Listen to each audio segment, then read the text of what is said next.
Esta es una actividad colaborativa del curso Orígenes y Fundamentos de la Etnoeducación con participantes Yanicia Acevedo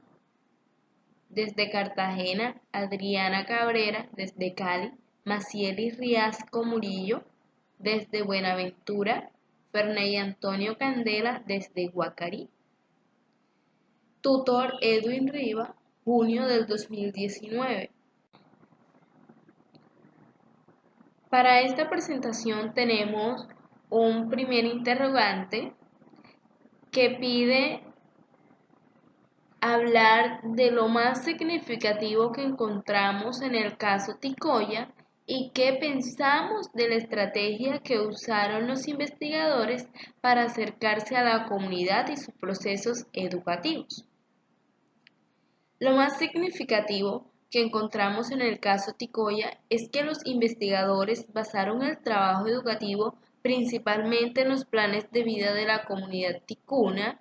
es decir, se centraron específicamente en las necesidades e intereses que presentaba esta comunidad, impartiendo aprendizajes verdaderamente significativos para afrontar la situación real con la que tienen que vivir cada día estas comunidades. Para la segunda parte de esta pregunta, que es ¿qué pensamos de la estrategia que usaron los investigadores para acercarse a esta comunidad y a sus procesos educativos? Creemos que esta es una estrategia realmente funcional, convincente y muy asertiva, puesto que el hecho de partir del pleno reconocimiento del contexto de la población, la inclusión de los estudiantes, los padres de familia y en general toda la comunidad ticuna, es una estrategia que permite llevar a cabo un proceso de enseñanza, aprendizaje enriquecedor, puesto que contribuye directamente a dirigir estos procesos desde la riqueza cultural y contextual, donde no primaron los conocimientos occidentales que en su mayoría se alejan de la realidad,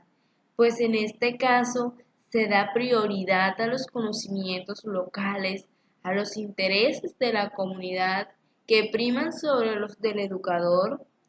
y se integran y complementan todos estos factores para dar respuesta directa a los intereses y problemáticas presentadas dentro de la comunidad, ciertamente utilizando como fortaleza las habilidades y destrezas que presentaban los estudiantes de estas comunidades.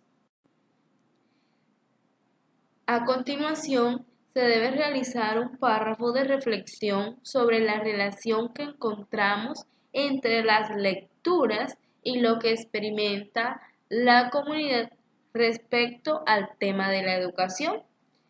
Como podemos observar, para esta actividad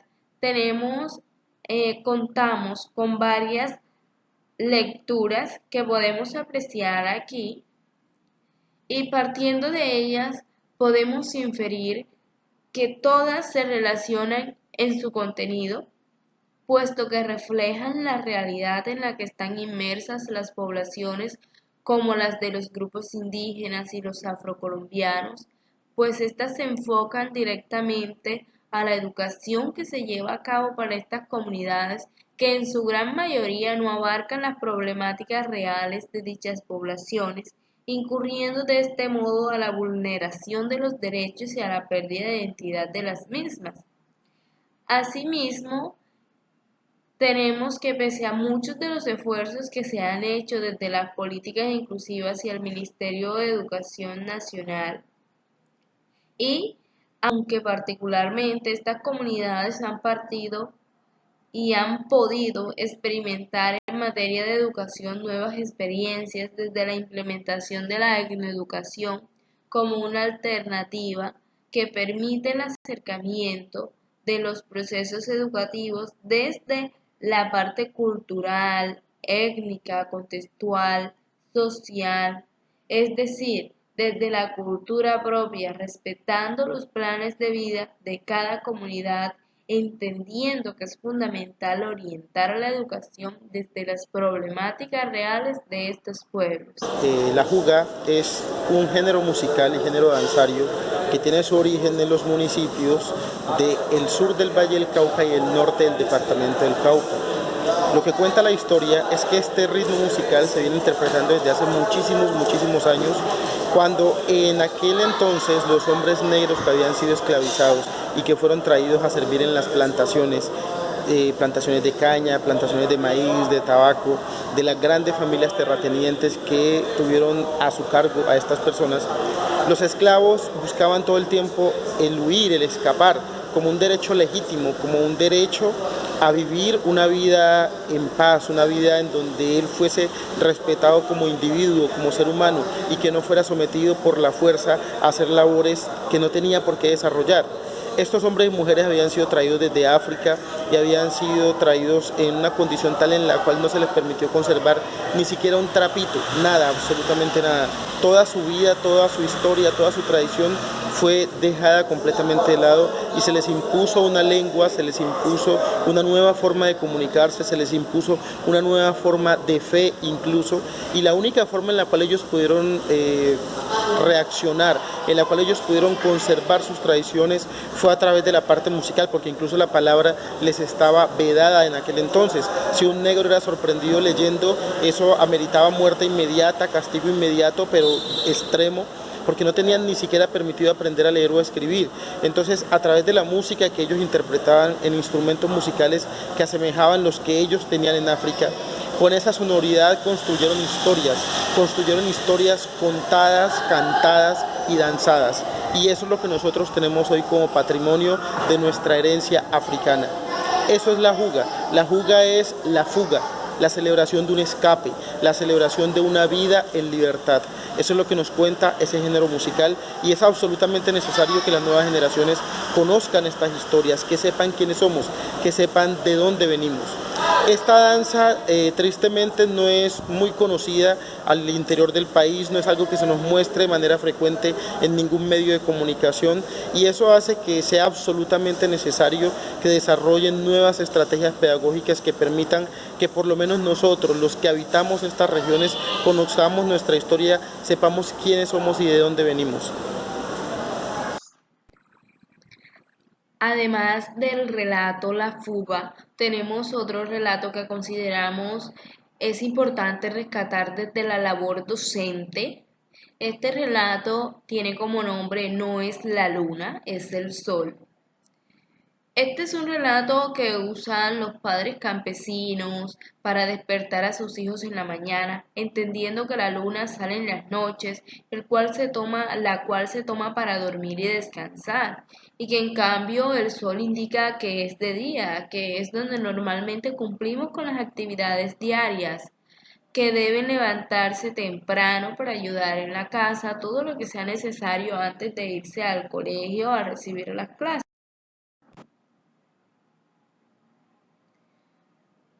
Para especificar qué estrategias pedagógicas usaríamos para trabajar los valores que pueden ser enseñados a través de estos relatos,